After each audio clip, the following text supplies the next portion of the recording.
Welcome to Luca is a Billionaire, where the only thing I invest in is your answers. Focus on map control and applying constant pressure. In this video, I will explain how to stop losing as killer in Forsaken.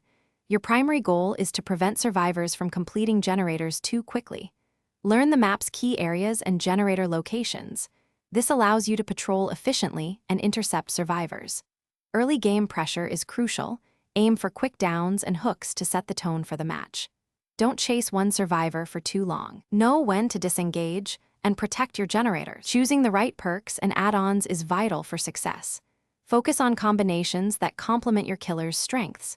For instance, a killer with good map mobility might benefit from gen-blocking perks, while a chase-oriented killer could use perks that shorten chases.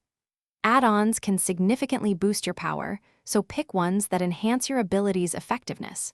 Don't be afraid to try new combinations. The meta is always evolving, and finding a unique build can... Next, let's ensure your controllers and other peripherals are set up correctly.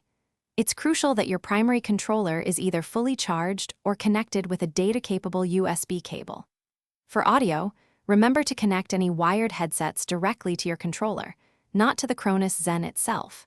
If you're using additional wired peripherals, like a mouse or keyboard, you can connect them to the A2 or A3 USB ports on your Zen.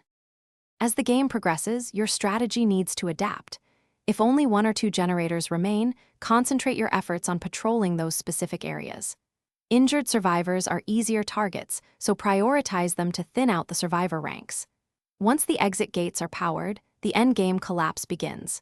Manage your hooks wisely, aiming to secure final eliminations. Don't let survivors escape through the gates easily. Apply maximum pressure until the very end. Thanks for watching and please subscribe. It's the best investment you'll ever make.